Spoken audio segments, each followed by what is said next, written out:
Market में एक बात हमेशा हम लोग सुनते हैं। मार्केट में बबल तैयार हो रहा है, थोड़ा सावधान रहो। बबल क्या है, कैसे फॉर्म होता है, क्यों फॉर्म होता है, इसके बारे में हम लोगों में से ज़्यादातर लोगों का जानकारी बहुत सीमित होता है। मार्केट में हमेशा एक बात याद रखिएगा, बबल एक ऐसा चीज़ है जिससे ना मार्केट कभी बच पाएगा, ना आप कभी बच पाओगे। और बाबेल का डर से अगर मार्केट में आप काम नहीं करोगे तो मार्केट में आप कभी रह भी नहीं पाओगे। समस्या ये है, बाबेल कैसे तैयार होता है, क्यों तैयार होता है और कब तैयार होता है, इसके ऊपर अगर हम लोगों के सामने एक मोटा मोटी ठीक ठाक जानकारी अगर आ जाए तो इस मार्केट में बाबेल से बचा जा सकता है।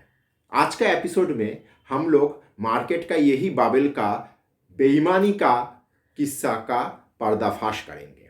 तो चलिए शुरू करते हैं आज का एपिसोड। नमस्कार, मैं विपुल और अर्थशास्त्र में आप सबका स्वागत है। अगर आप लोगों को टेक्निकल का एनालिसिस, सॉफ्टवेयर, डेटा संबंधित किसी भी जानकारी का आवश्यकता है तो आप स्क्रीन में दिए हुए इस नंबर पे हम लोगों के साथ संपर्क कर सकते हो। हम लोगों का 20 साल का अनुभवों का फायदा उठाइए। देखिए, मार्केट हमेशा एक साइकिल में चलता है। मैं पहले भी कुछ एपिसोड में इसके ऊपर थोड़ा बहुत इंफॉर्मेशन आप लोगों के साथ शेयर किया। मार्केट एक साइकिल में चलता है। मार्केट में बूम आता है, फिर रिसेशन आता है, फिर रिसेशन से मार्केट में बूम आता है। जैसे दिन के बाद रात आता है और रात के बाद ही दिन आता है, उसी तरह से मार्केट में ये एक चक्र हमेशा चलता रहता है। स्टॉक मार्केट है क्या? स्टॉक मार्केट कहीं ना कहीं एक देश का इकोनॉमी का दर्पण होता है। इकोनॉमी में जैसे एक साइकिल रन होता है, उसी के साथ स्टॉक मार्केट का साइकिल 3-4 महीना एडवांस में मूव होता रहता है। जब एक देश में या एक इकोनॉमी में रिसेशन चलता है तो देश में सभी हैरान और परेशान रहते हैं। रिसेशन क्या है? मान लीजिए गाड़ी कंपनी गाड़ी बनाता है, शोरूम में रखता है, लेकिन गाड़ी बिक नहीं रहा है। फ्रिज कंपनी फ्रिज बना रहा है, एसी कंपनी एसी बना रहा है, लेकिन बाजार में डिमांड नहीं है, क्योंकि लोगों के पास खर्च करने लायक पैसा या तो नहीं रहता है, या अगर रहता भी है, लोग भविष्य को लेके इतना परेशान रहता है कि लोग खर्च का हाथ थोड़ा खींचे रखते हैं।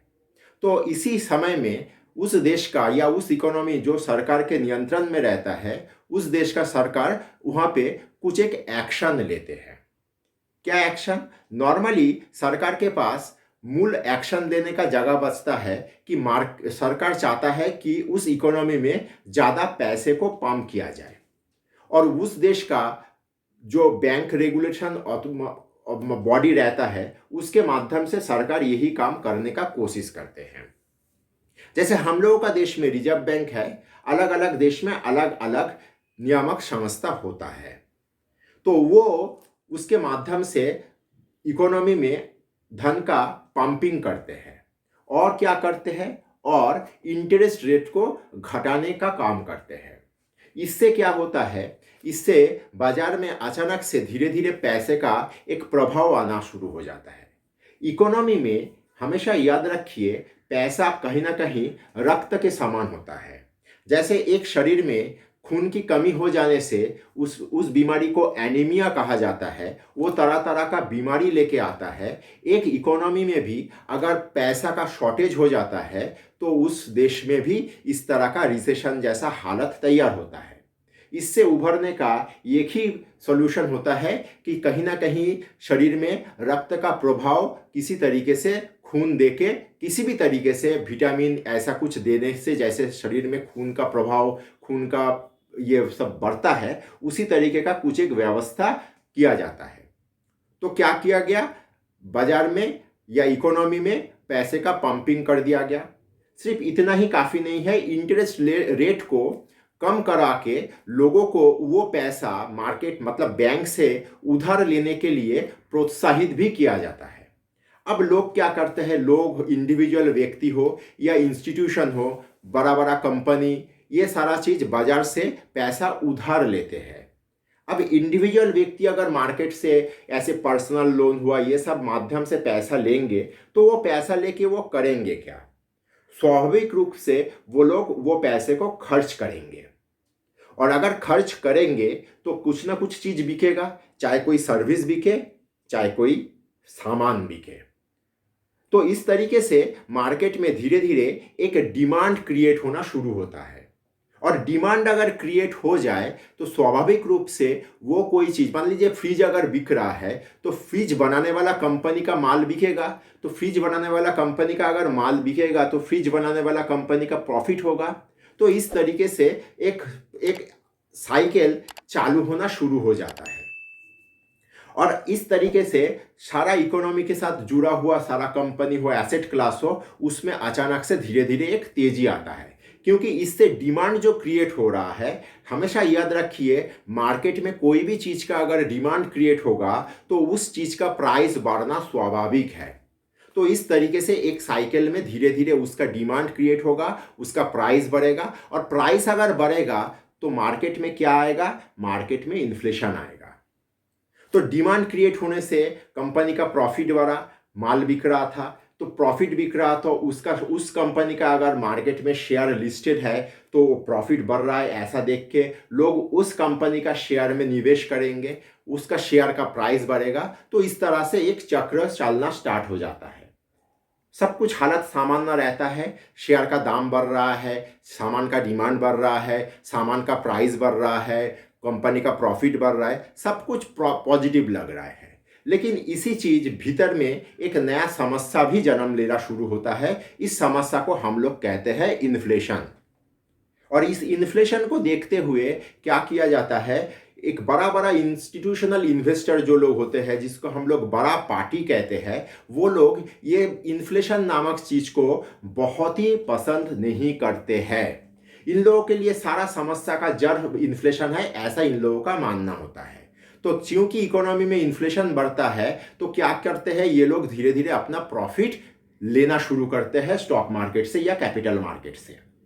जैसे हम लोग वर्तमान अवस्था में हम लोग देख रहे हैं कि पिछले साल 2021 का नवंबर महीने से जो बाजार में इंस्टीट्यूशनल सेलिंग आ रहा है, खास करके फॉरेन इंस्टीट्यूशनल लेवल में जो सेलिंग आ रहा है, इसका मूलभूत कारण कहीं ना कहीं यही है, क्योंकि वे लोग मान रहे हैं कि इंडिया में इन्फ्लेशन रेट बहुत हाई है और आगे ये और बढ़ सकता है, और बढ़ेगा तो कहीं ना कहीं कंपनी का प्रॉफिट मार्जिन में प्रेशर पड़ेगा।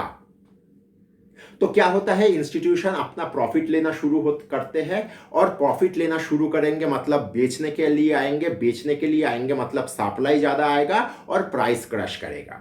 ये एक नियमित चक्कर चलता रहता है। ये एक सामान्य सा इकोनॉमिक साइकिल है, जो जहाँ पे कहीं पे कोई भी समस्या आप लोगों को या मुझे सामान्य दृष्टि से नहीं नजर आएगा। समस्या कहाँ आएगा, समस्या आएगा जब इस तरह का साइकिल के अंदर कुछ अननेचुरल एक्टिविटी इन्वॉल्व हो जाए। मैं ये कहना चाहता हूं, अगर आप लोग पिछले 30 साल में भारत का मार्केट को, स्टॉक मार्केट को अगर आप लोग बहुत नज़दीक से ऑब्जर्व करें, पुराना हिस्टोरिकल डेटा को एनालाइज करेंगे, तो आप लोग देखेंगे कि हर्षद मेहता के समय में मार्केट में जेन्युइन रूप से एक बबल क्रिएट हुआ था। वहां पे कब एसीसी 10,000 रुपया में शेयर बिका था, स्टेट बैंक 7,000 रुपया में शेयर बिका था, तो उसको हम लोग एक जेन्युइन बबल कह सकते हैं स्टॉक मार्केट का पॉइंट ऑफ व्यू से। उसके बाद से मार्केट में उस तरह से एकदम साइजेबल जिसको बबल कहते हैं, कभी उस हिसाब से तैयार कभी हुआ ही नहीं, ऐसा मेरा मानना है। हाँ, तैयार हुआ था जब 2003 से लेकर 2007 का ये 4 साल का एक्सटेंडेड तेजी भारतीय शेयर मार्केट में चला था, तो लास्ट में आके 2007 का आखिर में आके मार्केट में इस तरह का एक बबल क्रिएट हुआ था। वो भी बहुत कम समय में ही वो बबल फूट गया था। अगर वीडियो आप यहाँ तक देख चुके हो तो कृपया लाइक और सब्सक्राइब करिए और दोस्तों के साथ शेयर करिए, क्योंकि खुशियाँ और ज्ञान बांटने से बढ़ता है। तो मैं यहाँ पे ये कहना चाहता हूँ, पिछले 30 साल में इस देश में हम लोग बहुत ही कम साइजेबल तेजी देखे हैं। हम लोग मंदी शायद देखे है कि नहीं देखे है, इसको लेके वितर्क हो सकता है कि बहुत जन पिछले 30 साल का निफ्टी या सेंसेक्स को दिखा के बहुत कुछ कह सकते हैं, तो लेकिन हम लोग साइजेबल तेजी, जिसको ढंग का तेजी कहा जाता है, ये भी शायद हम लोग अभी तक देखे नहीं। तो होता ये है, जहां पे मैं था कि मार्केट में ये सामान्य सा साइकिल में अननेचुरल एक्टिविटी शुरू होता है जब यहाँ पे एक बहुत बड़ा न्यूज ड्रिवेन खेला स्टार्ट होता है। कोई एक पर्टिकुलर सेक्टर हुआ, कोई एक पर्टिकुलर कंपनी हुआ, जिसको लेके मार्केट में एक अनाप शनाप एक व्यू तैयार करने का कोशिश किया जाता है, और उसके चलते 100 रुपया वाला कोई एक शेयर अचानक से वो 3000 रुपया का हो जाता है। उसको हम लोग एक सटीक रूप से बबल कहेंगे। तो कहने का अर्थ ये है, तो हम लोग मार्केट में आज के तारीख में बहुत जन ये कह रहा है कि मार्केट में एक बहुत बड़ा बाबल क्रिएट हो गया और वो बाबल फूटने जा रहा है। मेरे हिसाब से ऐसा नहीं हो रहा है। हम लोग किसी बाबल के अंदर है ही नहीं।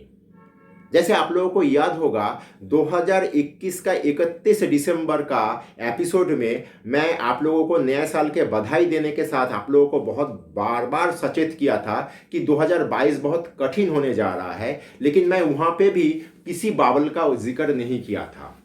मार्केट करेक्शन होना स्वाभाविक है, लेकिन हर करेक्शन को बाबल ब्लास्ट के तरह कहना उचित नहीं है, ऐसा मेरा मानना है। बाबल बेईमान होता है और बाबल बेईमान ही रहेगा। हम लोगों को सावधान सचेत रहना होगा। आप लोगों को अगर इस तरह का साइकिल का, जिस तरह से मैं इस एपिसोड में पूरा चीज़ व्याख्या किया, इस तरह का साइकिल को अगर आप ठीक से समझ लो और यहाँ पे बदमाश लोगों का बदमाशी को अगर समझने का काबिलियत आप में आ जाए, तो आप बबल से बच सकते हो, ऐसा मेरा मानना है। आशा है आज का एपिसोड में मैं आप लोगों को स्टॉक मार्केट में इस तरह का बबल का पूरा लेखा जोखा थोड़ा बहुत समझा पाया। सुई चुभोने का काम अगर किसी को करना है, वो आप और हमको ही करना होगा, क्योंकि लोग सुई चुभो के चला जाता है, बबल फट जाता है और आप और मैं फंस जाते हैं। हम लोग आगे से इस तरह का बबल का शिकार नहीं बनेंगे। आशा है हम लोग सचेत रहेंगे। धन्यवाद।